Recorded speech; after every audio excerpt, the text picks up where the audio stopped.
मुस्तफा तुम्हारी कोई कंपैटिबिलिटी नहीं है। यकीनन इस रिश्ते में उसको अपनाने के लिए तुमने बहुत से कॉम्प्रोमाइज़ किए। कंपैटिबिलिटी का असल मतलब मुझे मुस्तफा के साथ जिंदगी गुजार कर समझ आया। तुम शर्जीना और मुस्तफा को साथ देखते हो, तुम्हारा मूड ऑफ हो जाता है, तुम्हें इंफीरियर फील कराए, तुम्हें डिसरिस्पेक्ट करे, मुझे बर्दाश्त नहीं होता। जिंदगी में पैसा रुबाब जितना और लाइफ पार्टनर शर्जीना जैसी होती तो जिंदगी जन्नत होती। सो व्यूअर्स, आज हम बात करेंगे कभी मैं कभी तुम की एपिसोड 13 के बारे में कि इसमें क्या क्या इंटरेस्टिंग चीज़ें हुई हैं। और मैं ये समझता हूँ कि एपिसोड 13 में कुछ भी एक्स्ट्रा नहीं दिखाया गया, तमाम चीज़ें एप्रिसिएशन के काबिल हैं। हम उसे डिस्कस करेंगे और हम ये भी डिस्कस करेंगे कि आने वाली एपिसोड 14 में क्या होने वाला है। अदील की चालाकियों के बारे में बात करेंगे, शर्जीना की बहादुरी के बारे में बात करेंगे और मुस्तफ़ा की इंकरेजमेंट के बारे में भी बात करेंगे। So you have to watch this video till the end ताकि आपको पता चल सके कि ड्रामे में क्या क्या चीज़ें इंटरेस्टिंग हो रही हैं और क्या क्या चीज़ें मज़ीद इंटरेस्टिंग होने वाली हैं। आइए हम चलते हैं अपनी वीडियो की तरफ। तो जनाब, अदील साहब अपने वालिद साहब की तीमारदारी के बहाने से घर में आ चुके हैं और घर के माहौल को ऑब्जर्व कर रहे हैं कि घर में आखिर हो क्या रहा है।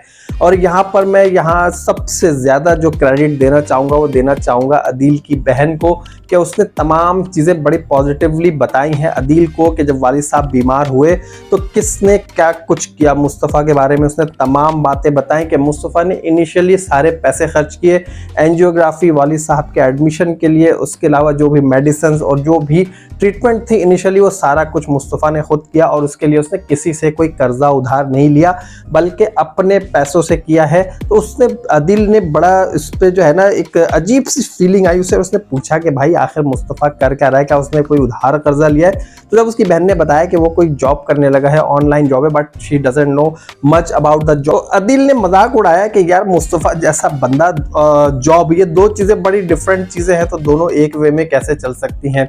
उसके बाद जो दूसरा इंटरेस्टिंग सीन था वो ये था कि वो शर्जीना को देखकर आता है, किचन में बात करने की कोशिश करता है, बट यहाँ पर शर्जीना का जो एक बिहेवियर होता है rude, that is very much interesting कि उसने इतना अच्छा रूड बिहेवियर किया उसके साथ, अदील के साथ, क्योंकि अदील जो है शर्जीना के इस बिहेवियर को डिजर्व करता और अदील जो कुछ कर रहा था शर्जीना ने उसका जो है रिस्पॉन्स बहुत अच्छा दिया। उसके बाद अम्मा जो है इनकी, उन्होंने जब अदील को देखा, अदील को देख के अपने जो लालच है और जो कुछ है, कुछ मोहब्बत भी है कुछ लालच भी, दोनों चीज़ें यहाँ पर शामिल है। तो इन दोनों चीज़ों को मिलाकर अम्मा ने जो है अदील की तीमारदारी करना शुरू कर दी है। वो तो खुद वालिद साहब की तीमारदारी के लिए आया है लेकिन अम्मा ने जो है अदील की देखभाल करना शुरू कर दी है। अब उसके बाद जो एक और इंटरेस्टिंग सीन इसमें जो मुझे सबसे ज़्यादा ज़बरदस्त लगा वो ये लगा कि रुबाब जो है अदील को कॉल्स कर रही होती है रात में। बात अदील जो है वो ये कहता है कि यार मैं बड़ा ही इस वक्त अपने आप को आज़ाद महसूस कर रहा हूँ, उस कैद से बाहर निकला हुआ हूँ।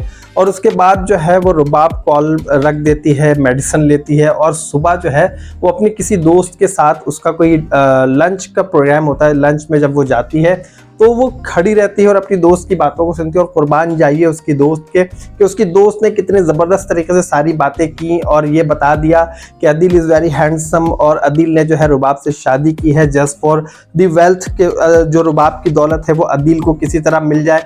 ये तमाम चीज़ें उसने बातें की और रुबाब ने यहाँ पर ये भी देख लिया कि जो गर्ल्स हैं उनके साथ साथ बॉयज़ भी अदील से इतना हैंडसम है, इतना ब्यूटीफुल है, उससे बॉयज़ भी जेलस होते हैं। तो उसको बड़ा अच्छा लगा। उसने जब ये बात की उसकी दोस्त कि अदील ऐसा ना हो कि इसकी दौलत लेने के बाद किसी और लड़की की तरफ चला जाए, तो रुबाब को यहाँ से टेंशन शुरू हो जाती है और वो अपने जो है 2 बड़े बड़े सूटकेस तैयार करके पहुंच जाती है अदील के घर के भाई अब मैं यहाँ पर रहने आ गई हूँ और जब तक तुम यहाँ रहोगे मैं भी तुम्हारे साथ रहूंगी। और मैं समझता हूँ कि रुबाब ने बहुत अच्छा काम किया। अदील को शायद वो बहुत ज़्यादा अच्छे तरीके से समझ चुकी है इस 6 महीनों में और अदील जो है वो अपना झुकाव कुछ ना कुछ शर्जीना की तरफ भी कर रहा है लेकिन रुबाब जो है वो उसको शर्जीना की तरफ नहीं जाने देगी। और इसमें जो है यहाँ पर हमें जो शर्जीना का गुस्सा है वो देखना बड़ा ज़बरदस्त लगा। उसने आके जो मुस्तफ़ा के ऊपर अपना गुस्सा उतारा है उस बंदी ने, आप यकीन करें that was much more interesting scene of this serial. ये कहना चाहिए कि जो आज की एपिसोड थी उसमें जो उसने गुस्सा दिखाया मुस्तफ़ा के ऊपर कि अपने सामान को ऐसे रखो और मुस्तफ़ा ने बड़े पोलाइटली उसको रिप्लाई किया कि भाई मुझे ये लग रहा है कि ये सामान फैलाने का गुस्सा नहीं है बल्कि किसी और चीज़ का गुस्सा है। तो यहाँ पर जो है शर्जीना ने भी उसे जवाब दिया कि कुछ ऐसे ही है। अब अम्मा की बात सुनने के जैसे ही रुबाब घर में आई तो अम्मा को एक बड़ा ज़बरदस्त शौक पड़ा। अम्मा ने देखा कि भाई रुबाब घर में आ गई है, अब मैं क्या खिलाऊं, क्या पिलाऊं, कहाँ बिठाऊं, मिनरल वाटर ले आना, फिल्टर वाटर मत लाना, मीठे में क्या बनाना, इसमें क्या बनाना। इवन ये कि जो उनकी खुद की बेटी है वो भी परेशान हो गई कि हमारी अम्मा को क्या हो गया है कि किसी दौलतमंद औरत को देखकर इतना ज़्यादा इम्प्रेस हो गई है कि उसे उठाने बिठाने खिलाने पिलाने के लिए इतना ज़्यादा परेशान हो गई हैं। तो ये भी एक बहुत ज़बरदस्त सीन था जिसे देखकर तमाम नाज़रीन जो बहुत खुश हो रहे थे। तो ये तो हमारा रिव्यू था अभी लेटेस्ट एपिसोड का। नेक्स्ट एपिसोड के बारे में आपको बता दूं कि अदील साहब जो हैं वो किसी ना किसी तरह शर्जीना की तरफ आ रहे हैं और वो इस मुस्तफ़ा को अंडर एस्टिमेट करने की कोशिश कर रहा है बार बार अपने भाई को। वो कह रहा है कि मुस्तफ़ा जॉब नहीं करता, मुस्तफ़ा ऐसा है, मुस्तफ़ा वैसा है। बार बार या तो शर्जीना के दिमाग में बात डाल रहा है कि भाई तुम्हारी बड़ी मिसमैच शादी हुई है, तुमने जो है बहुत चीज़ों को सेक्रीफाइस किया होगा इसके लिए, तुमने जो है अपना लाइफस्टाइल चेंज कर दिया, तुम क्या थी क्या हो गई। बट यहाँ पर हमारी जो छोटी सी शर्जीना है उसने जो है अदील को बड़ा मुंह तोड़ जवाब दे दिया है। कहने लगी अगर कॉम्पैटिबिलिटी की बात करते हो तो मुझे कॉम्पैटिबिलिटी उस वक्त समझ में आई है, ये बताएगी अभी नेक्स्ट एपिसोड में। मुझे कॉम्पैटिबिलिटी उस वक्त समझ में आई जब मैंने मुस्तफ़ा से शादी की और उसके साथ जिंदगी गुजार रही हूँ। क्योंकि मैं खुद कितनी कॉम्पैटिबल हूँ या मुस्तफ़ा कितना कॉम्पैटिबल है ये अब शर्जीना को पता चल चुका है, क्योंकि उसने अपने आप को मुस्तफ़ा के साथ एडजस्ट कर लिया और मुस्तफ़ा को भी अपने हिसाब से एडजस्ट करने की कोशिश कर रही है। And she is becoming successful in her efforts. So हमारी भी यही दुआ है कि शर्जीना जो है वो अपनी एफर्ट्स में कामयाब हो जाए। अब यहाँ पर मैं आपको ये बताऊं कि जो रुबाब है वो ये देखेगी कि अदील जब भी शर्जीना और मुस्तफ़ा को देखता है तो उसका मूड ऑफ हो जाता है, क्योंकि कहीं ना कहीं अदील के दिल में अभी भी शर्जीना घूम रही है और वो यही चाहता है कि किसी ना किसी तरह वो शर्जीना से ही शादी कर लेता या कर ले। अब यहाँ पर कुर्बान जाइए इस भाई साहब के कि ये सोच क्या रहे हैं। इनकी जो सोच है मुझे लगता है भैया ये जो है एक शादी तो कर चुके हैं रुबाब से, दूसरी जो है ना अपने भाई से शर्जीना को डिवोर्स करा के खुद शादी करने के चक्कर में लगा हुआ ये बंदा। क्योंकि अभी जो ये कहेगा वो यही कहेगा कि दौलत जो है ना रुबाब जितनी होनी चाहिए और लड़की जो है शर्जीना जैसी होनी चाहिए, तो फिर जिंदगी जन्नत बन जाती है। जिंदगी में पैसा रुबाब जितना और लाइफ पार्टनर शर्जीना जैसी होती तो जिंदगी जन्नत होती। तो मुझे तो लगता है भैया ये जो बंदा है ये शर्जीना के साथ दूसरी शादी करने के चक्करों में पड़ गया है और ये किसी ना किसी तरह या तो रुबाब की दौलत लेकर उससे ऐंठ के ये भागेगा और शर्जीना को प्रपोज करेगा।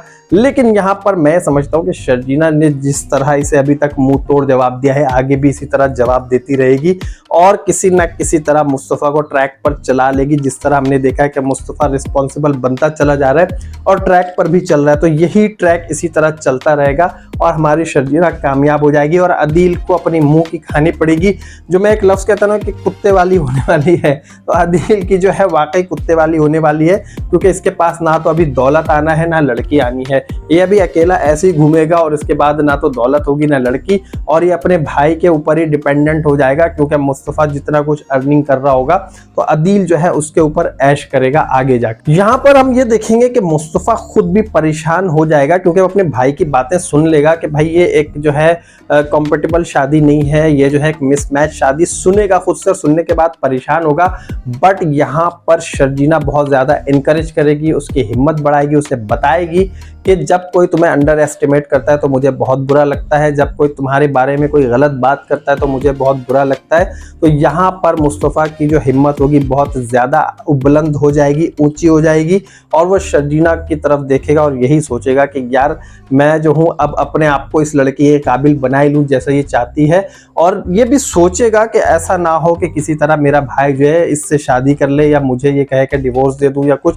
परेशान ज़रूर होगा, लेकिन यहाँ पर शर्जीना जो है उसका जो रोल है बहुत ज़्यादा पॉजिटिव रहेगा मुस्तफ़ा की तरफ और मुस्तफ़ा को यही बताएगी कि तुम्हें परेशान होने की ज़रूरत नहीं है, बस तुम मेरे साथ रहो और जिस तरह मैं कहती हूँ ये काम करते रहो तो हम जो है सक्सेसफुल हो ही जाएंगे किसी ना किसी तरह। तो फ्रेंड्स आने वाली एपिसोड कैसी होगी उसका भी रिव्यू मैं आपको दूंगा। ये रिव्यू कैसा लगा आप लोग वीडियो को लाइक करके बताएं। चैनल को अभी तक मेरे जिन दोस्तों ने सब्सक्राइब नहीं किया, बगैर सब्सक्राइब के देख रहे हैं यार, अब तो प्लीज सब्सक्राइब का बटन प्रेस कर दीजिए। और इसके अलावा भी अगर आपके माइंड में कोई ऐसा ड्रामा है जिसका रिव्यू आप लोग देखना चाहते हो, जिसके ज्यादा कमेंट्स आएंगे उसका रिव्यू भी मैं अपने चैनल पे जरूर दिया करूंगा। और मुझे नेक्स्ट रिव्यू तक के लिए इजाजत दीजिए, अपना बहुत ख्याल रखिएगा। अल्लाह हाफिज़। कंपैटिबिलिटी का असल मतलब मुझे मुस्तफ़ा के साथ जिंदगी गुजार कर समझ आया। कोई तुम्हें इंफीरियर फील कराए, तुम्हें डिसरिस्पेक्ट करे, मुझसे बर्दाश्त नहीं होता।